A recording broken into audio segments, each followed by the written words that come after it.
back like we never left. Y'all know who it is. It's Double Move Sports. As always, I'm Stef Alviero.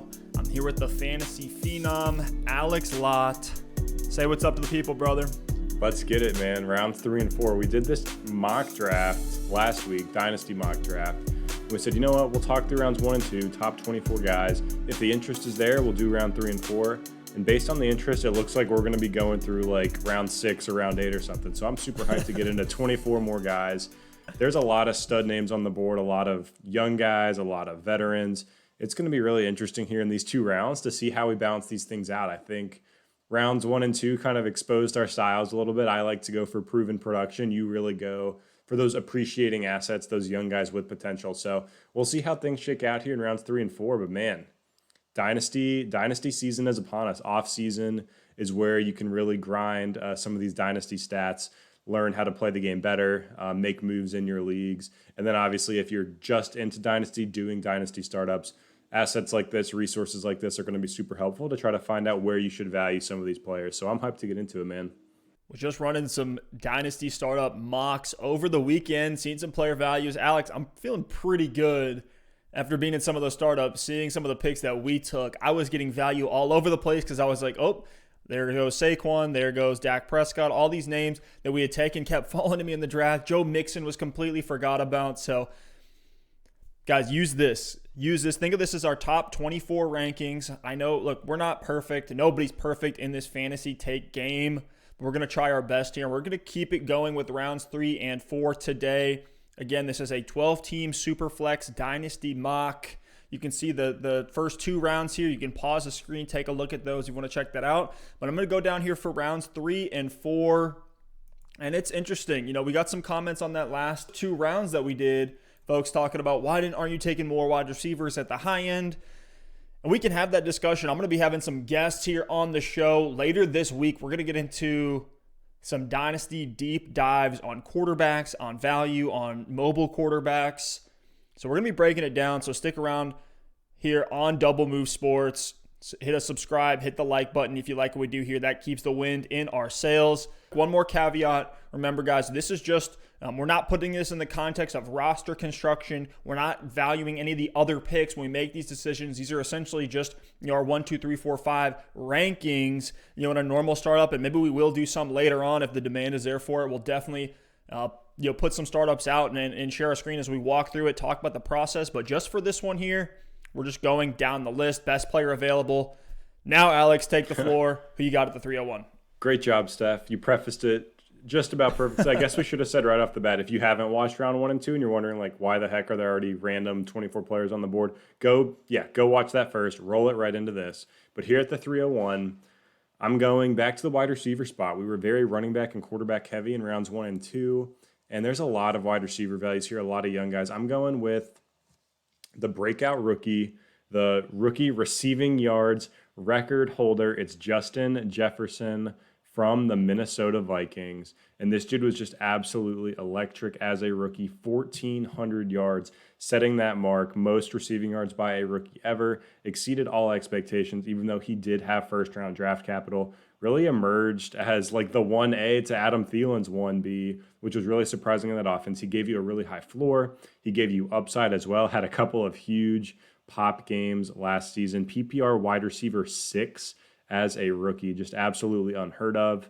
There's some continuity there in Minnesota. I know they're a run-first team, but Justin Jefferson, just a supreme talent and only 21 years old. So the fact that he did what he did as a rookie gives me a lot of confidence for the rest of his career and some of the things that we're going to see this guy do. So I'm taking Justin Jefferson here as a rookie who not only is already a top 12 guy, wide receiver 1, but he's only 21 years old. So he's going to continue to get better and better and give me as many seasons as I want of value here. Like this dude could legitimately be a top 12 wide receiver for the next 8-9 years, which at the wide receiver spot is kind of what you're looking for. Around age 30 is where you typically start to see that production fall off. Obviously there's outliers, but with Justin Jefferson, man, there's just so much runway in front of him. The production's already there. He gives you everything. He gives you the 2 things that we're always balancing out. You say, I like to take proven production. You like to take that appreciating value. This receiver gives you both. It's as simple as that. Love it. Love it. By most folks' accounts, Justin Jefferson is no question a top 5 dynasty wide receiver. We could have taken him way earlier in this draft. I don't think anyone would have had any issues with that at all. And for wide receivers, it typically takes them a few years to have a true breakout season. So when you see a guy doing it as a rookie, you should put even a higher premium on that in a shortened offseason at that as well in this COVID year. So love that Jay Jets pick. And now it's me here at the 302.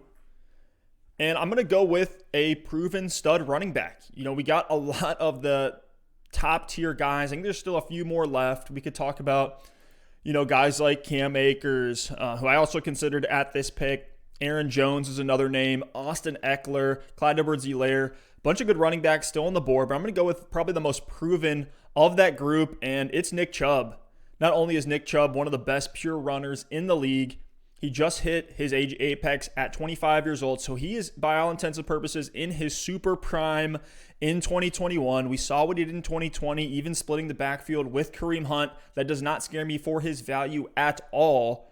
We saw the Browns continue to feed Chubb no matter the game script. I know sometimes, he did bust out early in the season, but that's why he's not in a first round pick like a Dalvin Cook, where even in the worst case scenario, he's going to give you 12. Nick Chubb can give you 7 points in a worst case scenario, and he's going to have 16 carries for 70 yards. Okay, I'll take that. For a guy as dominant as Chubb is, as efficient as Chubb is, every single season he's one of the highest in yards per carry, has almost Derrick Henry-like stats, but just doesn't have the 300 carries behind him. I'm okay with that. I think that'll actually keep some of the tread off of Nick Chubb's tires. And so for a guy as proven and as good of a runner as Nick Chubb is, we just saw in that playoff game against the Steelers, my Brownies, I'm repping hard. I'm still on cloud 9 after that game. Was so glad to see Big Ben crying on the sideline. But that's another topic for another video. Anyways, Alex, back to you at the 303. Who you got? Yeah, I like the Nick Chubb pick. Gives you, like you said, just someone in their prime right now who's just going to be an absolute stud. So, it's tough because there's so much talent still on the board. Like, I look at the receiver spot, and I have such a hard time differentiating some of the names on this list because you got your Michael Thomas, Stefon Diggs on the board, who are a little bit older, but like you said with Nick Chubb, like they are in the prime of their careers. But then you got guys like A.J. Brown, Calvin Ridley, younger guys that are still emerging, continuing to get better. And then you have the rookie, CeeDee Lamb, sitting there as well. So this is a tough pick at the wide receiver spot. You still have tight ends in play here as well, running backs in play, some of those other guys you mentioned.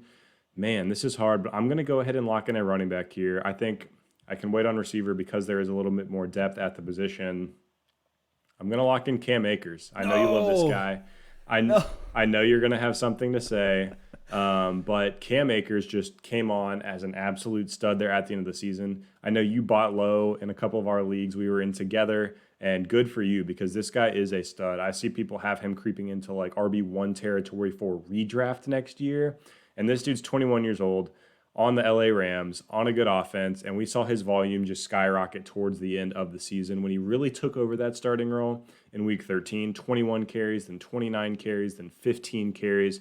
Then he missed a week, then was back with 21 carries. So just an absolute workhorse in this offense. We saw what Todd Gurley did in the Sean McVay offense just a few years back. Cam Akers is an incredibly talented guy. I think he's going to be a bell cow next season. He can do it in the receiving game as well.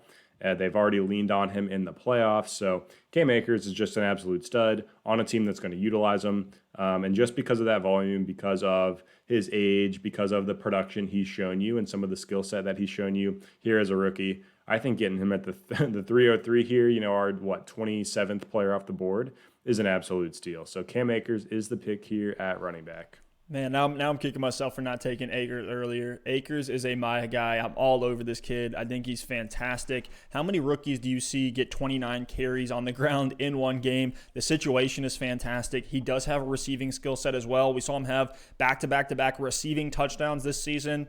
And if he gets the keys to the kingdom, which I'm not worried about Darrell Henderson at all, I kind of look at it like a Nick Chubb, Kareem Hunt situation. And certainly Darrell Henderson isn't at the same level as Kareem Hunt. So, Akers is a smash. Akers is an absolute smash. He might creep into, right now I think he's firmly in like the top 15. He might creep into the top 10 as this offseason continues to move along for me. It's probably a homer pick, just a guy I've been all over, but I'm super jealous of him, man. And when you look at it, I tweeted this out earlier today. Follow us on Twitter at Double Move Sport. Posted a list of the top 35 youngest players in the NFL. Cam Akers is the second youngest player in the NFL, only behind KJ Hamler. Wow. So you got to love that youth extra premium that you're getting on that Akers pick. Next pick at the 304, I'm hitting the lock button on A.J. Brown, a guy who's nice. A top 5 dynasty wide receiver for me. I put him right there with DK Metcalf, Justin Jefferson. It was between A.J. Brown and CeeDee Lamb. I'm going to take the little bit of extra proven production that we've seen from A.J. Brown. CeeDee Lamb certainly going to be stud. Not going to be surprised if you take him right after me at the 305. But for A.J. Brown, we've seen what he can do. Yes, he's not the best, smoothest, crispest route runner in the league, but that's not the player that he is. He gets separation with his physicality. The guy's an absolute beast at 6 foot, 226, only 23 years old, still continuing to get better and develop. Ryan Tannehill is willing to air it out to him. We saw some massive games this season. Finally hit 100 targets on a season in the NFL in just his second season. Has back-to-back over 1,000-yard seasons, had 1,000 as a rookie, and was able to put double-digit touchdowns up on the board in just 14 games in 2020. So I'm locking in A.J. Brown as a young stud wide receiver that I can continue to build this roster around. Alex, back to you at the 305. I love that pick. I'll admit I was a bit off on A.J. Brown heading into this year. I loved his big play potential, but I just thought he would regress because of some of those big plays. He proved me wrong. He showed that he can be a true wide receiver 1 in this league. Made incredible plays this season. That week 17 game against the Texans when it looked like it was going to overtime and they were just like, you know what, we're just going to throw a bomb to A.J. Brown and see what happens. And, of course, he comes up with it from Tannehill. Just shows exactly what this guy can do. He's just an absolute beast, absolute athletic nightmare for any defense. And he's more than just a slant guy and a go route guy. This guy can truly do it all. So I love the A.J. Brown pick. I'm actually this might be a hot take, Steph. I'm going to go with Calvin Ridley here at wide receiver. I know it's tough because there's so much wide receiver value on the board right now. Michael Thomas and Stefon Diggs, Calvin Ridley here, CeeDee Lamb. But I'm going to give the nod to Ridley because we've seen steady improvement for him each and every season. This year, he capped it off with a wide receiver 5 performance after having 10 touchdowns as a rookie was phenomenal. Had a really good season last year before it was cut short. And then this season, we saw his full potential. I know Julio Jones was in and out of the lineup as well, which might have inflated Ridley's targets slightly, but he should have Matt Ryan for another season or two. We'll see what happens in the offseason and, how much juice Matt Ryan has left in the tank. But Calvin Ridley, I did a film breakdown on him before the 2020 season, and this dude is just so crisp with his routes. He is so good at getting open. He can beat you deep. He can beat you off the line of scrimmage. And at 26 years old, he has the skill set to be a true wide receiver 1 in this league. I think we saw the passing of the torch in 2020 from Julio Jones to Calvin Ridley as the wide receiver 1 in this offense. And, Ridley's 26 years old. I think he still has several seasons of wide receiver 1 play left in him. He's going to keep getting better. I think he is one of those guys that has true upside to be a wide receiver 1, the wide receiver 1 in fantasy football. So I'm taking Calvin Ridley here. I think he hasn't quite tapped his full potential yet, and that's what kind of gives him the nod for me over Michael Thomas, over Stefon Diggs. I think we've seen the ceiling for both of those guys. So Calvin Ridley's the pick here at the 305? Yeah, 305. Ridley led the league in air yards in 2020. He's in a position, you said it right, the Matt Ryan situation, the Falcons. I know they're doing a little bit of rebuilding on the fly there, but they should continue to be passing the ball like it is their job because it is. He is 11th on the season in average target distance, number 1 on the season in deep targets, number 2 in red zone targets. You just got to love everything you're seeing from Calvin Ridley. Now, in a normal dynasty startup, you base some of your picks here based on how the draft is going, right? You always say, let the values fall to you. People always talk about things like, oh, it's a quarterback run. Oh, it's a tight end run. You got to get your guy here. We are not playing it that way. We'll talk about some of those strategies later on. Again, this is just best player available. And so we're on a little receiver run here. With all that being said, I'm going to take CeeDee Lamb at the 306. Was considering him at that A.J. Brown spot just 2 picks ago. And for what CeeDee Lamb was able to do as a rookie, again, in a shortened offseason, finishing as the wide receiver 22 on the season in PPR leagues. Guy's already one of the best young talents in the game. is one of these hyper-efficient slot receivers. He can do more than play in the slot, but he took 84.5% of his snaps from the slot in this Cowboys offense. When Dak Prescott was there, and even when Dak Prescott left, he was absolutely cooking. He was a guy that you could start pretty much every single week. And Alex, I know you were one of those guys you were all over Lamb in redraft. So for a guy that has the super high-end draft capital, the youth, the production in his rookie season, there's really not much you can say in a negative fashion about CeeDee Lamb. Yes, could you maybe say something about his average depth of target, or was he able to stretch the field like a Justin Jefferson? Maybe not, but he was able to make his presence felt in the red zone, in the short, quick passing game. I look at him as a guy that can be extremely effective underneath, intermediate routes, and that's a guy that's going to get peppered with targets a ton. So in a PPR league, there's an extra premium on that as well. Needs to go up and get it type of guy, physical receiver, strong at the catch point. I'm locking in CeeDee Lamb here at just 21.8 years old. So another guy who's one of the youngest in the NFL. He was in that list that I tweeted out earlier. So I'm putting CeeDee Lamb here at the 306. Again, another cornerstone piece, a young piece. I can flip him later if my roster ends up busting out and I got to rebuild on the fly. I like it. And CeeDee Lamb might have had the catch of the year as a rookie too, down there on that red zone target in the corner. But at the 308, I'm actually going to go back to the running back spot. I do see a lot of wide receiver talent still on the board, but we talk about it in redrafts all the time, and the same is true in Dynasty to an extent. There's still, a shortage of running backs. There's scarcity at the running back position. So because of that, I want to draft a guy at the running back spot that I feel comfortable with in my lineup and still has some runway left in his career. And that player for me right here is Austin Ekeler. And Austin Ekeler this season, I know he dealt with injuries, but when he was active, he was phenomenal in the receiving game. He actually had more volume per game in the running game than he's seen in his career previously. So I don't necessarily think Austin Ekeler is going to be some workhorse guy moving forward. Even when he was active, we saw Balaj getting involved. We saw Justin Jackson getting involved. But with Austin Ekeler in a half PPR or a full PPR league, you just see what you're going to get from this guy in the receiving game. He gives you such a high floor because of that receiving ability with Justin Herbert. I think Austin Ekeler is absolutely going to thrive. This offense is going to be awesome. He's going to have more scoring opportunities in the future because Herbert is there. So I think this Chargers team is on the rise as they're going to get healthy into next season. Obviously, they will get a new coach as well. So Austin Ekeler at 25 years old, which I know you might think of as like, 25 years old, like he's going to start declining. That's kind of like the prime age for a running back. But I don't see Austin Ekeler that way. His skill set is so different.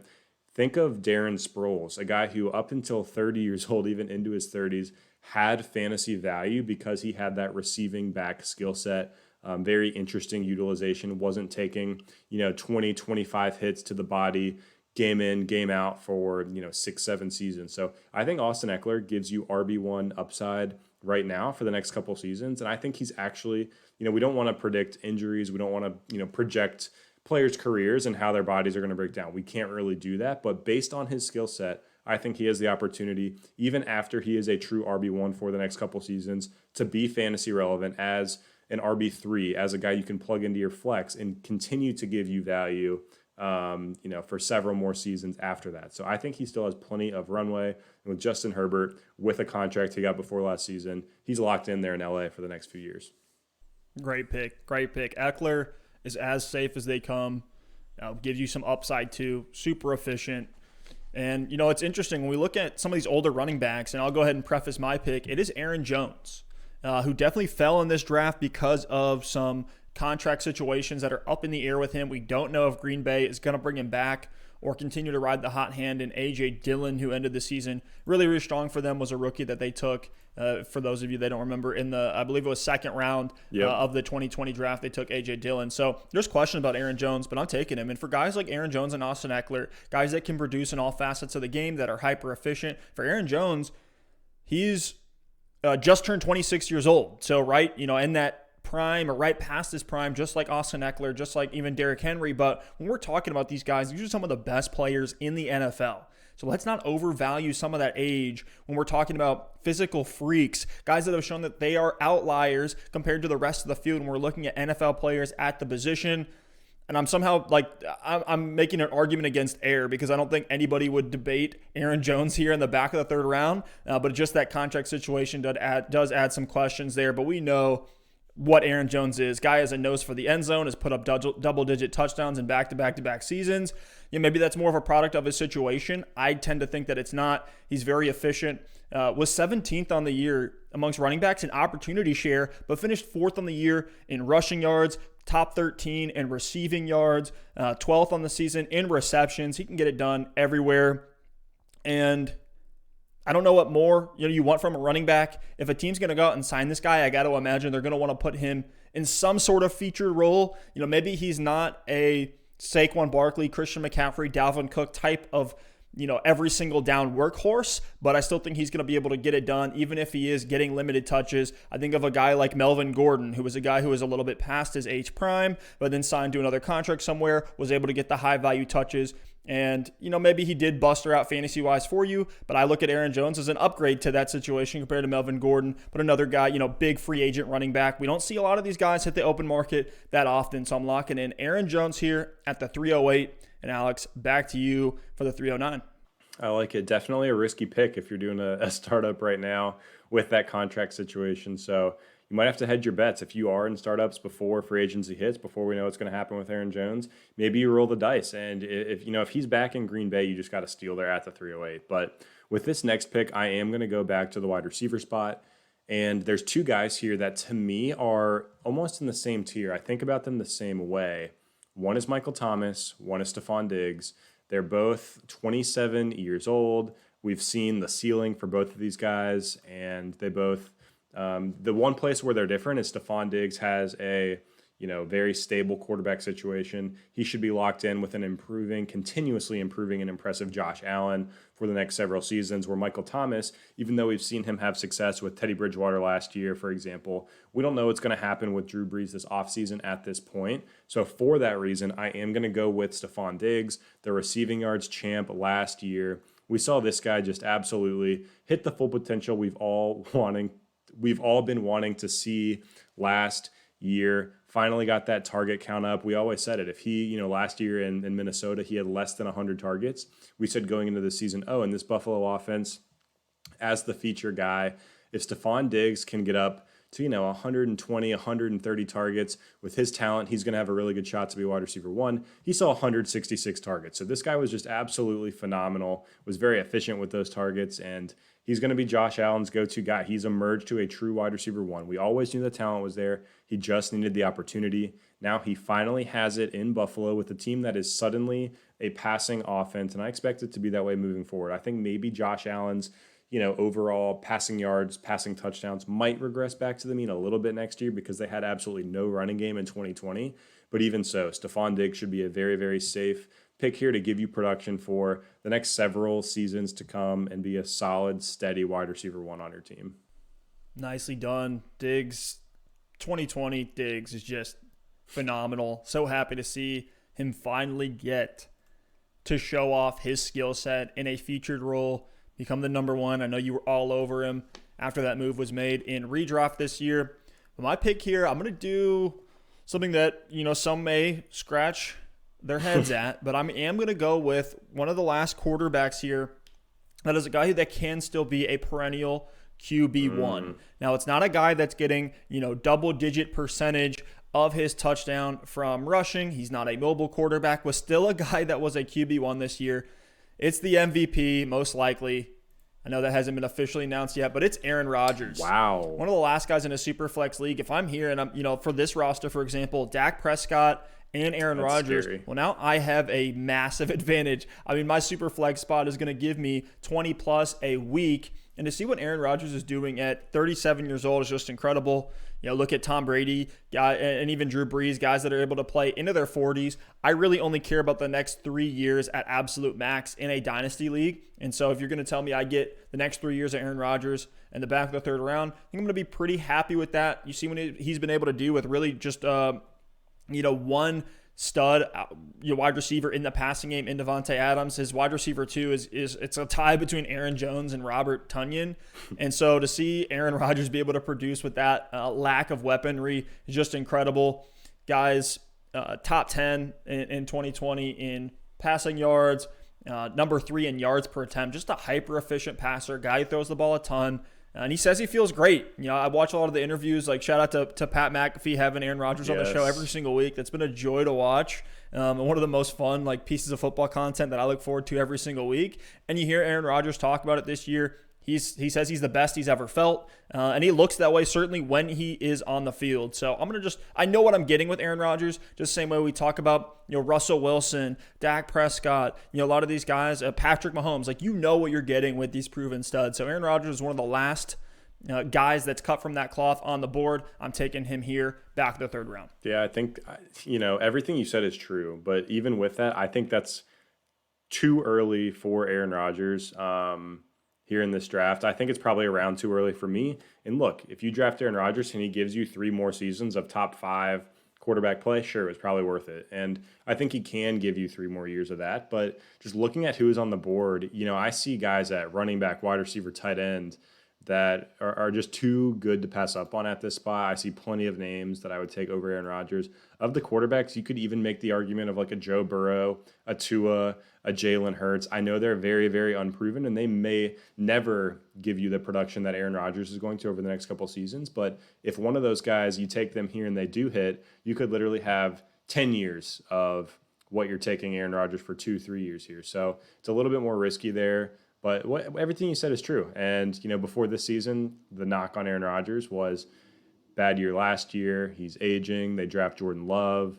And honestly, the way Rodgers played this season, I think not only raises his dynasty value, but Devontae Adams as well, because he showed us, dang, we're not getting rid of Aaron Rodgers anytime soon. We're probably going to see him in the league for a couple more years. He kind of extended the back end of his career in our minds. So I think that's definitely something to consider there at the 310. But here at the 311, I am going to go, this is tough. There's still a couple, I think there's 2 running back names to me, maybe 3, that are going to go here in these rounds 3 and 4. There's tons of wide receivers that have a lot of upside, and I think tight ends are getting interesting too. And I'm going to go ahead and lock in George Kittle. I'm going to lock in George Kittle at the tight end spot. I just think having a stud, proven tight end is so valuable in every fantasy league, and especially in Dynasty. Kelce you could make an argument for, but he's now 31. He's been the tight end 1 5 years in a row, but it's how much longer is Kelce going to go at the tight end spot as that tight end 1? Maybe a couple more years, but it's that same debate. It's George Kittle's only 27 years old. He's been proven for a couple seasons now. We know he's an absolute beast, a focal point of this offense. And George Kittle is going to be a top 3 tight end when healthy for the next 3-4 years. And the difference there could be George Kittle giving you 15 points in your lineup, or you punt the tight end spot and you get 5 points in your lineup. So I just think the value above replacement there at tight end is too good to pass up here at the back of the 3rd round. And tight ends, we often see them play into their early 30s. So Kittle still has plenty of time while he is in his prime. I know the quarterback situation is a little bit up in the air, but if anything, Kittle has proven to us with Jimmy Garoppolo, with Nick Mullins, with CJ Beathard, whoever it's going to be, George Kittle is going to find a way to get it done. Absolute mismatch nightmare who can take, a ball 75 yards to the house. So Kittle is the pick here at the 311. First tight end off the board. I'm going to win that tight end position each and every week with George Kittle in that spot, I guess, except for against Kelce in the next, 1 to 2 years. But most of the time, you're going to have a really, really strong advantage. And at the back of the 3rd round, I'll take that all day. Said I didn't forget it, tight end. What more can you say about Skittles there? My pick at the 312. It's one of the last running backs, probably one of the guys that you were considering with your last pick. You can tell me after I make the selection, but it is Clyde Edwards-Helaire. Rookie running back out of Kansas City. Talked about him a ton this offseason. I've been all on the CEH hype train. And, while I think he had a good season, I think he is getting looked at too negatively. The pendulum was swung the other way because folks had him as the 101 in rookie drafts. He was a guy going at the top 5 running back, at the 5th overall running back in redraft leagues. A lot of people were disappointed with where he finished on the season. And that's why he fell to the back of the 3rd round, this 3-4 turn in our draft in this dynasty mock that we're doing right now. He's not a guy that's, in my opinion, ever going to get the Christian McCaffrey, Dalvin Cook, Saquon Barkley type of treatment. That's just not who he is. But I think he can be productive. We know he's in one of the best situations in football, and I think he can improve in the passing game, which he struggled in a lot this year. At the line of scrimmage, you'd see him just get set off balance by linebackers, by edge rushers that are able to just put a single hand on him, throw him off balance. I think he's going to go back to work. Everyone that And it's why, a prospect that wasn't as bulletproof, like a DeAndre Swift, like a J.K. Dobbins, like a Cam Akers, wasn't taken by the Chiefs in the first round. That's why Clyde got that draft capital, because everybody looks at him as like he's just the Energizer Bunny. He just keeps on going. He's an endurance machine. And we saw in certain game scripts throughout the year, they were willing to hand the ball off to Clyde Edwards-Helaire 20-plus times. He did have some boom games, but we also saw the wheels fall off at times as well when, if you're Andy Reid, why would you not just put the ball in the hands of Patrick Mahomes 40-plus times a game and let him just air it out and make plays? So I'm taking a pick here, a guy that I still think can improve. He was dogged on, I think, a little bit too much this season because the expectations were so high. Folks were comparing him to Jonathan Taylor all season long. That's just not the kind of guy that he is, but nonetheless, I think he can be super productive. Think of Clyde Edwards-Helaire as like a Austin Ekeler plus as far as now and his long-term value. Still not even 22 years old yet, so tremendous time for him to improve, and I'm going to ride that incline up the mountain before he reaches age 25 here. So Clyde Edwards-Helaire at the 312. Alex, what do you think about that pick? Yeah, that's one of the running backs I'd consider there. I mean, he's young. He had solid volume and decent production as a rookie, and he's tied to Patrick Mahomes in that offense. So nothing not to like there. But here at the 401, Steph, I mean, it's come too far. We got to go with Michael Thomas. Michael Thomas is the pick. He's just too talented not to select here. We saw the obviously record-breaking season in 2019. He burned a lot of people in 2020 with those injuries. But Slant Boy is a phenomenal football player. He's phenomenal for fantasy football. We've started to see that here in the playoffs. We're through wild card week when we're recording this. Had a great game against the Chicago Bears with Drew Brees. So Michael Thomas is just too talented of a player, a true alpha wide receiver one, target hog, someone who catches everything that's thrown in his vicinity. He's got to be picked here at the 401. Just when, looking forward, even if Drew Brees does retire, Sean Payton, still going to be the coach of the Saints. He knows Michael Thomas, Alvin Kamara, unfortunately, Taysom Hill. We'll see what happens there. But he knows Michael Thomas and Alvin Kamara are the two superstar weapons in this offense. He's going to find ways to get them the ball, no matter who the quarterback is. We saw Thomas have success with Teddy Bridgewater last season. Even when Thomas was playing this year and Taysom Hill was the quarterback, that is like an all-time worst-case scenario. Michael Thomas still had very productive, solid baseline games for fantasy football, and that's like his floor. So Michael Thomas here at the 401, just knowing what his upside is, some of the seasons we've seen him put together before, knowing he's only 27 years old, knowing he's got a head coach that knows how to use him in New Orleans, feels like a really, really safe pick here at the start of the fourth round. Just incredible that he fell this far. Great value there. Michael Thomas at the start of the fourth round. This is another one of those guys, kind of like Saquon, kind of like even Cortland Sutton. Names that you're going to be able to get the 2020 disappointment discount on in startups. So yeah. Great value pick right there at the 401.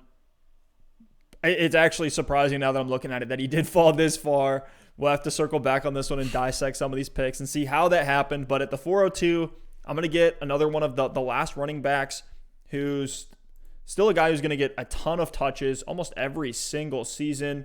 He hasn't shown us everything we've wanted to see in the passing game, which is why he fell here. That's why he fell below the likes of Austin Ekeler, Aaron Jones, Clyde Edwards-Helaire, Nick Chubb, and Cam Akers. And it is Josh Jacobs, still a super young guy, only 22, almost about to turn 23. So about to turn 23, will be 23 by the time the next season comes around. I get 2 more years of the incline of his value, of his production. From a carries perspective, you love it. I mean, he got the third most carries, 273 carries in 2020, just wasn't the most efficient with those. And in this death by 1,000 cuts offense that Gruden likes to run, we do see that where it's just, first, second down, we're just going to hand off to Josh Jacobs up the middle. 2 yards, 3 yards, 1 yard, 2 yards. Like, you're going to see that a lot. And that's why he gave you a lot of disappointing outings. When the Raiders offense would stall out at times, we saw the touchdown upside just leave completely from what Josh Jacobs was able to do in 2020. But nonetheless, it's still a young guy. He's a workhorse, maybe not like a 3-down pass-catching workhorse, but can still get that done as well. Had 33 receptions, not horrible, but didn't give you that massive, PPR premium that we're looking for. Still was able to have some breakaway runs, evade some tackles. If you look at like his juke rate, it looks pretty good. But it's just not everything that we want to see in a running back, but nonetheless, I'm willing to take a young guy with chance to improve. He's locked in as the starting 250-plus carry running back, so I'm taking that all day. I like it, and that's another one of the running backs I looked at on the board that I think is still in this tier. One or two left here that might come up in the fourth round, but we could be seeing a lot more wide receivers off the board, and I'm going to go back to the wide receiver spot at the 403 here. I'm going with Allen Robinson, and this is a bit of a risky pick. He is going to be a free agent, so I think maybe part of the reason Allen Robinson fell this far is because of the uncertainty in his free agency. But Allen Robinson is still only 27 years old, and his entire career he's played with Blake Bortles, Mitch Trubisky, Nick Foles, and a bunch of backups. And yet he's still given us incredible seasons of production. This year, 102 receptions, 1,250 yards, and 6 touchdowns. And when you watch like an Allen Robinson highlight tape, he's like high-pointing guys in the end zone, making diving catches, making all these incredible plays. You're like, wow, the career highlight reel for Allen Robinson is incredible. And then you realize it was like a 2020 highlight reel, and he did all these incredible plays in 16 games. This guy is absurd, and he can catch any football that's thrown to him. That's how he's caught so many footballs from Mitch Trubisky. And I know the free agency is a little bit concerning, but when I look at his free agency, I do expect him to leave Chicago. We'll see what happens. And that always makes people nervous. But chances are, if he leaves Chicago, like he's going to go to a better situation. I think there's a couple teams that might be a worse situation. Maybe he doesn't get as many targets. Maybe the quarterback play is even worse. He goes to one of these teams that still needs a quarterback. But chances are he goes to a situation that can feature him as the wide receiver one, and the quarterback play is actually better. So we'll see what happens with Allen Robinson. But I'll take him here at the 403 because of the talent, because of the production we've seen. He's still got several years of his prime ahead of him. And I think if he does leave Chicago, the situation has just as good a chance to improve as it does to decline. Great points. Not too many stud alpha wide receiver ones still in their prime left on the board. We'll see how many of those get scooped up here. This is really the wide receiver rounds, 4, 5, and 6.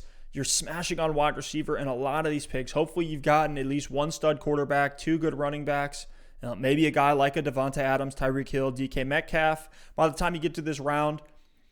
But my pick here at the 404 is Joe Burrow, a guy we talked about earlier when I took the Aaron Rodgers pick. I know there's some questions about his health after a devastating knee injury, but when I look at his situation, I think there's only room for him to improve, and he had a pretty darn good 2020, all things considered, coming in as a rookie on a shortened offseason. We know he's the franchise quarterback. They used the 101 pick on him, and no, he's not a Josh Allen, take these crazy shots downfield and make a bunch of plays with his legs. He's much more of a Drew Brees type of guy, a surgeon underneath, picking teams apart, making plays with his mind, making smart decisions. And we know the O-line was terrible. There's only room for improvement there. That was a reason why he got hurt, but was also able to give you over 10% of his production on the ground.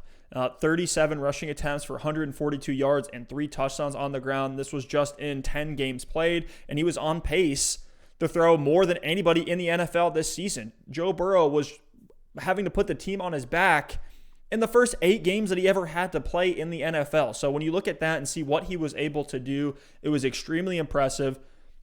Was the efficiency pretty bad? Yes. Was the touchdown to interception ratio pretty bad? Yes. But now we're going to get AJ Green out of there wasting, going 1 for 9, receptions and targets. So I think it's only gonna improve for Burrow. Super young, has the team behind him. I'm taking him as one of those long-term plays that I can continue to build my roster around. And if he has a really, really good season, I can always sell him off later. Again, I think there's only room for him to improve. They got a lot of good draft capital there, a lot of free agent cap. Go check out Alex's perfect rebuild for the Cincinnati Bengals video on our channel, because that gets me a lot of confidence in the moves that this team could potentially make. Who knows? It's the Bengals, but I'm going with Joe Burrow here. Joey Burrows at the start of this 4th round. I like it. I liked what I saw from him as a rookie. Now, the Bengals need to go get him an offensive line, and he could have a phenomenal sophomore season. Penny Sewell, please. Yeah, the defense probably isn't going to dramatically change from this year to next year. So even if they improve, I expect them to still be bad. Burrow to need to throw the ball. Reports are that he will be ready for the start of the season. He certainly thinks so. Still a long way out, so we will see. But regardless, Solomon on Colin Cowherd saying, oh, I'll be ready. Yeah, and regardless, long-term, if he misses a couple games of the 2021 season, this is a guy you're drafting for the next 10, 12 seasons. So I like the pick there, Stef. But with my pick, I'm going to kind of go with a pick that was similar to your Aaron Rodgers pick, but this is going to be at the tight end spot. I'm going to go ahead and lock in Travis Kelce. And I know he's already 31 years old, but this is like possibly the most secure pick of the draft for the next 1 to 2 seasons. Travis Kelce has been the tight end 1 for 5 years in a row. He showed no signs of slowing down. This season actually had career highs in touchdowns, yards, and receptions, and only played 15 games. So it was by far the best season of his career in his age 30 season. And I think Travis Kelce is going to continue to be the tight end 1 for the next 1 to 2 seasons. If not, he's going to be right up there in the top 3 with George Kittle and Darren Waller. And with Patrick Mahomes, you know what you're getting from Travis Kelce. Set it and forget it. Tight end, get that production. He gives you an incredible ceiling. He gives you an incredibly high baseline. And you're basically drafting a wide receiver 1 that you can play in your tight end spot, which is just an incredible advantage. So Travis Kelce, you kind of have to decide when you want to take that production versus the youth. But I still think he has a couple years left as a dynamic lock top 3 tight end. After that, he could pull the Antonio Gates and still be relevant for many, many seasons to come from there. So Travis Kelce's the pick here. And this just comes back to like Patrick Mahomes locked up in that Chiefs offense. You just want all the pieces. And Travis Kelce is the last one left, at least as far as Tyreek, CEH, and Kelce himself go. We're getting into some of the older names here, the proven vets. People in Dynasty, they come into it saying, oh, I just want to get a bunch of young pieces. And yes, that is correct. You do want to do that. You want to invest in youth. You want to invest in players that are ascending up that age apex, not on the wrong side of it. But I'm going to stay with some of the older guys, a guy past the age of 30 with a 32-year-old Ryan Tannehill. Wow. And I know a lot of people are going to question this pick. I'm ready to defend it in the comments, so please bring all the heat you possibly can. But when you look at what Ryan Tannehill is doing, he's essentially Russell Wilson light. He's a guy that doesn't pass the ball a ton, but is hyper efficient, has been incredible since he's been on the Tennessee Titans, converting in the red zone at an extremely high rate. Now, 2 seasons in a row, we thought the regression was going to hit him in 2020, which is why you saw him fall extremely far in redraft draft boards.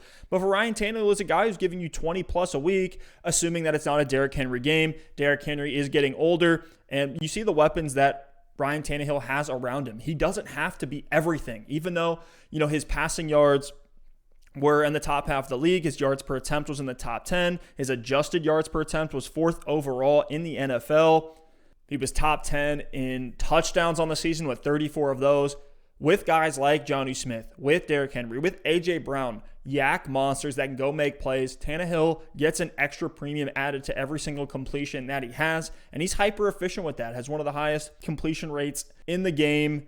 If we look at his true completion percentage, which is removing throwaways, removing drops by the wide receivers, his true completion percentage is 94.9%, number 3 in the NFL. So give me an efficient QB in a super flex draft that I'm getting essentially as my QB2. This is a guy that's perennially slept on. I'm willing to take him in 2021 redraft leagues, probably in a lot of places, because it's going to be another guy that's not a sexy name. You don't think Ryan Tannehill as one of these elite quarterbacks, but based on the production that he put up the last 2 seasons in Tennessee, he definitely is one of those.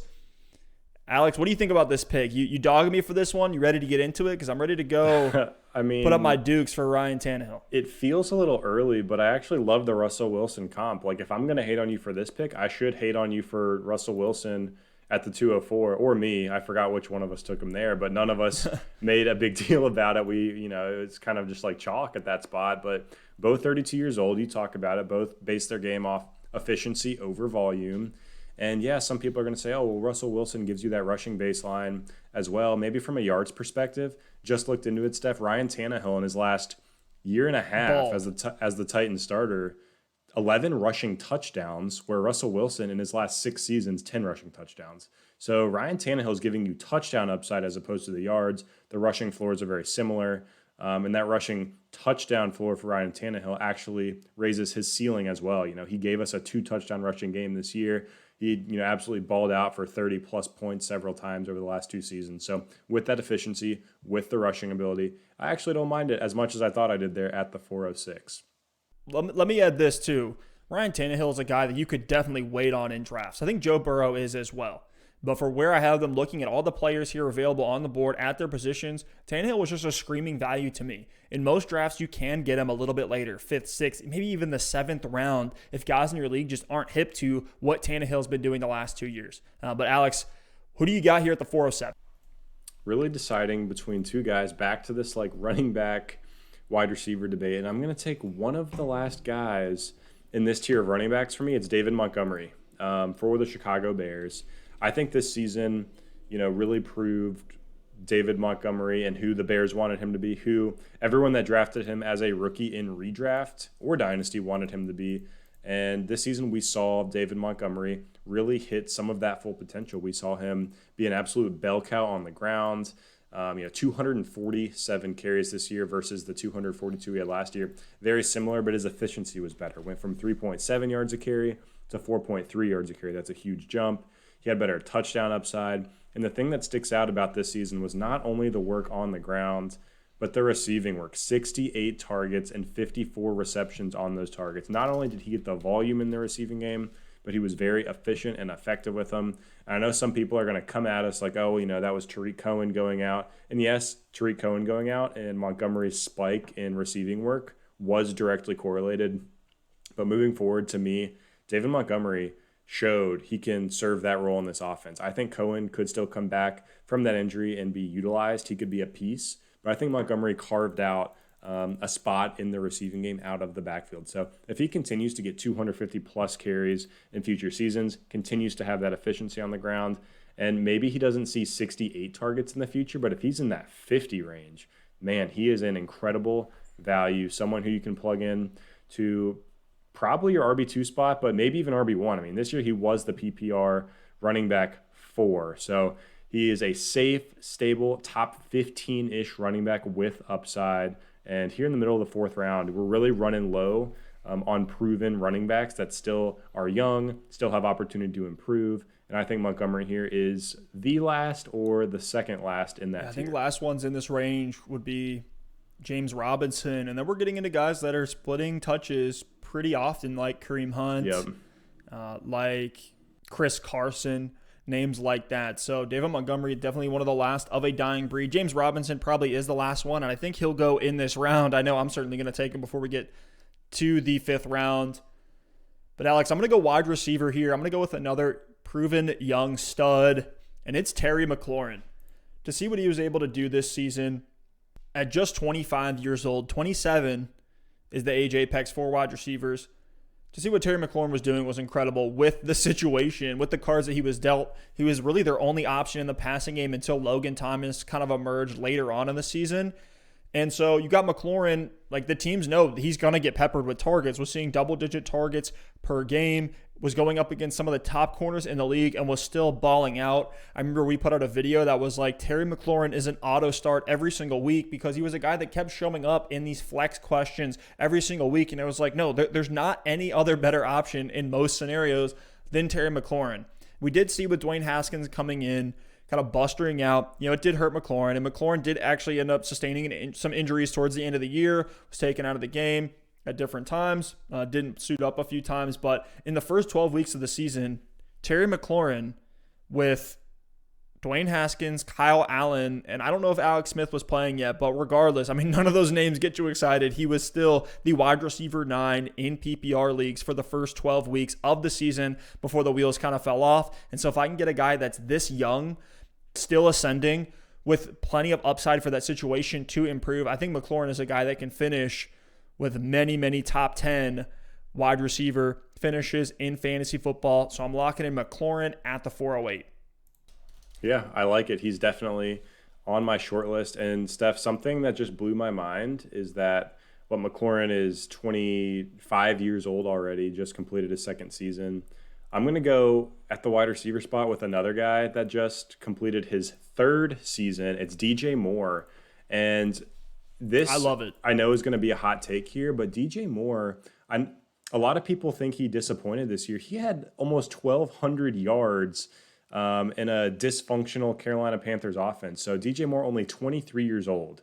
He's played 3 seasons in the NFL, has had 2,000-yard plus seasons, and he's only 23 years old. DJ Moore did not play as badly as people think this past season, was still a wide receiver 2, still has a ton of upside in this Carolina Panthers offense. This is a team under Matt Rule that should continue to get better. You get Christian McCaffrey back in the fold. The offense as a whole elevates. Curtis Samuel is going to be a free agent. I don't know that they're going to bring him back. They'll have Robbie Anderson and DJ Moore and McCaffrey. Tons of weapons in this offense. I could easily see them moving on from Samuel. So if he goes, I think Moore could see even more utilization. And this could be a really good 1-2 punch in Carolina. And the fact that Moore is still only 23 years old with the production he's already given you is absolutely absurd. And I do think Teddy is probably going to be the starter in Carolina this year. I know there's rumors they might trade up in the draft, get a new quarterback. But regardless, Bridgewater gives you a really solid baseline, a guy who can deliver the ball for a team that's going to need to pass a lot because the defense isn't going to dramatically change overnight, and they're still going to be in these negative game scripts where they are having to throw the ball a ton. So I like DJ Moore here. I know there are quarterback question marks, just like there were with Terry McLaurin at your pick there at the 408, but DJ Moore could be a steal here in the 4th round. And if you're already in a league, if you're not in a startup, reach out to the person who has DJ Moore on their roster because they probably feel like he sucked, but he really wasn't that bad. And I could easily see in drafts him falling to the 5th, 6th round because people just have a bad taste in their mouth. So DJ Moore here at the 409 is the locked-in pick. Love that pick there. DJ Moore, definitely a buy low. Hopefully most folks aren't privy to that, understanding that, this was just an outlier, kind of down season. I say down season there. It really wasn't even that bad, all things considered. Yes, he hurt you many, many times. Looked like Robbie Anderson was becoming the one on that team. I'm not investing in that. I'm not trusting that long term. I'd much rather invest in a young, ascending DJ Moore. He has dealt with some injuries, even had some this year. But nonetheless, the guy is a yak monster, has what it takes to be an alpha wide receiver 1, and is essentially a Michael Thomas light, super efficient, short intermediate game, a reception hog in the right scenario. So we'll see. Maybe what I would love to see, I brought this up in our last Dynasty mock, is for the Panthers to go and make a move for a quarterback, whether it is a big free agent splash signing or a guy that they go and get in the draft like a Justin Fields. I think would be an incredible fit there in Carolina. They have the weapons. They have a quarterback's best friend in Christian McCaffrey, so I think they can afford to bring in more of a developmental quarterback prospect. Who knows? Maybe it is a Zach Wilson, a Mac Jones, somebody like that. Whatever it might be, I'm willing to. And even with Teddy Bridgewater, he was not bad. DJ Moore was incredible at air yards, was getting yards after the catch. Just wasn't a feature part of this offense as much as we wanted him to be. And that's why you're seeing him here at the back of the 4th round. I saw in leagues last year he was going in 2nd and 3rd round. So love that pick there on DJ Moore. Have nothing bad to say about that pick. And I'm going to keep it going with this wide receiver motif that we got going on right now. I'm going to go with a super young guy finishing his rookie season extremely strong. Saw over 100 targets as a rookie, which you do not see very much at all. And it's Tee Higgins. And for as much as the Bengals want to say and all their fans want to say, oh, he's not supposed to be the A.J. Green replacement. Let's be real. He's the alpha wide receiver 1 on this team. Maybe the 1A to Tyler Boyd's 1B. I love Tyler Boyd. Definitely going to take him in this draft earlier than consensus because I do love Boyd as well. But with what Tee Higgins was doing, it was incredible. 6 touchdowns as a rookie. Didn't even start playing, more than 60% of snaps until week 3, where he had a 21-point outing with 2 touchdowns in that game. Had a couple other big pop games. Even with Brandon Allen in a matchup against Houston, was able to go 6 for 99 and 1 with 16.5 yards per reception. Guy can just do it all. He's a 6'4", 210-pound wide receiver, exactly the type of profile that we want for a alpha wide receiver 1. That's essentially what A.J. Green is. So if I can get essentially what A.J. Green was now, and I think Higgins even has upside to be at that level, maybe even surpass it because he has the rapport and the chemistry with a new young quarterback that they're going to continue to build for a long period of time. I think that this guy is a darling in dynasty leagues because of the long-term value that he's going to have tethered to a young quarterback that loves him. So it's Tee Higgins at the 410. Interesting pick, Steph. I don't mind it. I think everything you say is so valid. Man, his upside with Joe Burrow at quarterback is huge. Like if you have Joe Burrow and Tee Higgins on your dynasty roster and they hit, you are set for a long, long time. So I like the pick. Other good rookies in consideration around here, like Jerry Jeudy, Brandon Ayuk, Chase Claypool. I'm not going to take any of those guys just yet. For me here, this is my last pick of this segment of the mock draft.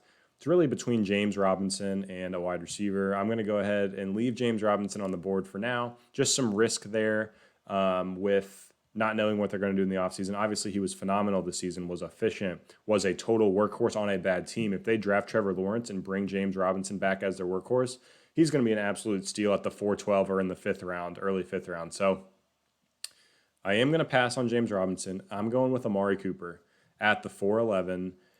Amari Cooper is a bona fide wide receiver 1 in this league. He's been that way for years, and I know he has that narrative of like being a streaky player. And yes, he can be at times, but this season with Dak Prescott, before Dak's injury, Amari Cooper was playing lights out, some of the best football of his career. We still saw him have some effective games with Andy Dalton down the stretch as well.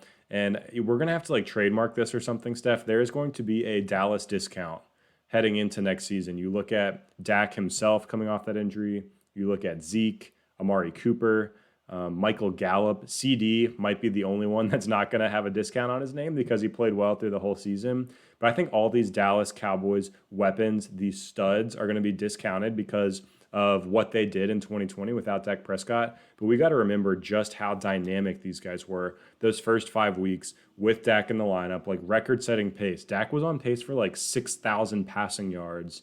And I know the defense could improve heading into next season, but all these guys are going to be discounted. And Amari Cooper at the back of the 4th round, a guy who to me, for the next couple years with Dak, assuming they do sign Dak to a long-term contract, I guess I should say I'm assuming they do that, should be a top 12 wide receiver for the next couple years. And we're getting him here at the back of the 4th round. That's just incredible value for Amari Cooper for a big upside play in your lineup. So this is a smash pick for me. I like him above a lot of the guys I'm seeing on the board in this range, like, the rookies I mentioned, even, a Mike Evans or a Chris Godwin, a lot of question marks there in Tampa. We don't know what's going to happen with Brady. Godwin's a free agent himself. I'm easily taking Amari Cooper over guys like that here in the 4th round. It feels like he's been in the league for so long, but he's not even. Somehow only 26. He's not even 27 sense. yet. He's not even in technically his prime at this point. And yeah, this offense is going to rely on him a ton. They already have shown that, whether it's Dak, whether it is Andy Dalton, whoever the hell it is that they bring in Dallas, in Jerry World. We know Amari Cooper is going to be a future piece, has the long-term contract. They paid this man a ton of money, probably overpaid in my opinion. Yeah. But at least that gives you confidence there with that pick. I mean, Steph, weeks 1 through 4, the full games with Dak last season, he was the wide receiver 1. So very small sample size, and I do expect some things to change in Dallas heading into next season. But like we started to see that upside. Who knows what would have happened if Dak never went down? Maybe Amari Cooper would have been the wide receiver 1 last year. So true. So true. And I was seeing in drafts you could get like a running back in round 1 and then get Devontae Adams early in the 2nd and then circle back with Amari Cooper in the 3rd in redraft leagues. Like I know you had that as a start to some of your rosters, some of the mocks that we did in the offseason. I think you're going to be able to get the same value, if not better, on Amari Cooper in 2021. The last pick of the 4th round, you teed it up super nicely for me. It's J-Rob, James Robinson. The draft capital drones are so down on this guy. We could have made an argument for taking him a lot earlier. It's just the lack of draft capital means that, the Jacksonville Jaguars don't have to be that committed to this player. They're a team that has been in a rebuild mode. But to see what James Robinson is doing, if you look at it analytically or even just what he's doing on the field, he was the one true bright spot in Jacksonville in 2020. Finishes the PPR RB7. Didn't even play the last 2 games of the season when they were in full tank mode for Trevor. And what we saw with James Robinson is he went right into the Leonard Fournette role. Leonard Fournette was a guy who was seeing 100 targets and 250 plus carries. James Robinson was able to do that and just ball out and even be better than Leonard Fournette. I mean, he finished 1 spot behind him. Leonard Fournette was the RB6, James Robinson the RB7. But I think James Robinson looked way better than Fournette, had way more touchdowns, was 5th on the season in rushing yards, was number 1 on the season in opportunity share. They were just feeding this guy the ball. He was able to carry the entire load on his back and do extremely well with it. Was top 10 amongst running backs in receptions, had 10 total touchdowns, number 5 overall in fantasy points per game. And again, this is an undrafted rookie that came in and was able to do what he was able to do this season. James Robinson was the star of the show. It's either like him or Stefon Diggs. It's like the true stars of the show in 2020 fantasy football. So I got to take J-Rob here. I can't let him fall out of the first 4 rounds. If he comes back in and that situation gets even better, I mean, I just got an insane value on a stud RB1, full 3-down workhorse. And this is a guy, again, that didn't even know he was going to be the starter until Leonard Fournette was cut, and they wanted to see what they had with Raquel Armstead and Divine Ozigbo. I'm not worried about any of those names. Unless the Jacksonville Jaguars front office, their GMs, are just complete idiots, James Robinson is going to be at least, 60%. At least 60% of the opportunities in that backfield. Yeah. He's proven it. I mean, what more can you say for J-Rob? Maybe the situation led to him getting some funneled volume, but even with some regression expectations in here, I think that's still built into this ADP at back of the 4th round.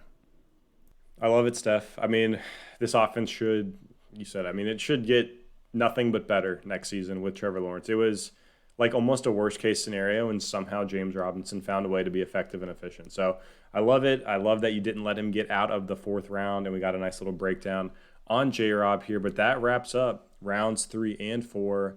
A lot of names off the board here that are very interesting, very polarizing. I want to hear in the comments below, who do we miss out on? Who should be in the first 4 rounds that isn't? Who is in the first 4 rounds that shouldn't be? We want to hear your questions as well. Rounds 1 and 2, we really got a lot of good feedback and engagement there. We want the same thing for rounds 3 and 4. And as always, I guess rounds 5 and 6 are still up in the air. So if you do want to see us keep going, we'll keep going as long as the demand is there. And it's been incredibly fun, so I'd love to. So again, put in the comments questions you got, call outs you got. And we'll be there in the comments on YouTube, on Twitter at Double Move Sport. But man, this was a blast. Appreciate you guys listening and watching, and we'll see you next time. Peace. Peace.